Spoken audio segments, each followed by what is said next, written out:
అది ఎక్కడి నుంచి ఆలోచనలు వస్తాయో నాకైతే అర్థం కాదు.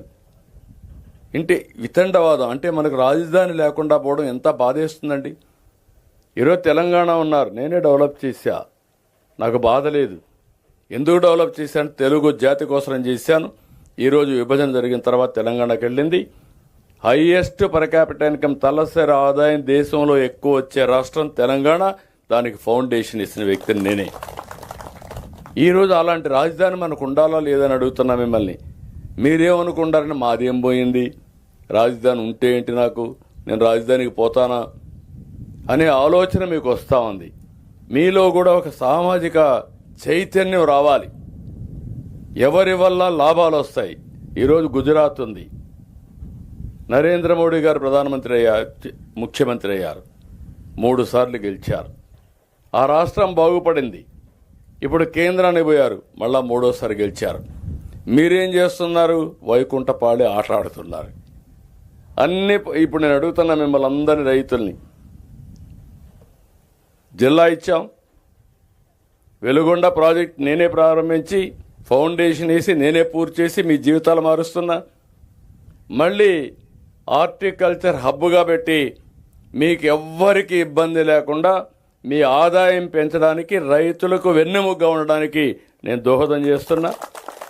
అదే మరి ఇంటింటికి కుళాయి ద్వారా నీళ్లు ఇవ్వాలని జేజేఎం కింద అతను చేయకపోతే నేను తీసుకొచ్చి అన్ని ఇళ్లకు నీళ్లు ఇస్తున్నాం. అమృతి కింద పట్టణంలో అన్ని ఇళ్లకు ఇస్తాం. ఇన్ని పనులు చేస్తామంటే మీ కళ్ళ ముందర కనపడుస్తామంటే మళ్ళీ వేరే పార్టీ ఆలోచన మీ కళ్ళకు వస్తే ఏమనాలి?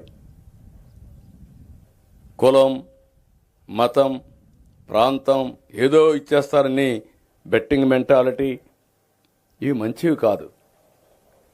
ఆలోచన విధానంలో స్థిరత్వం ఉండాలి.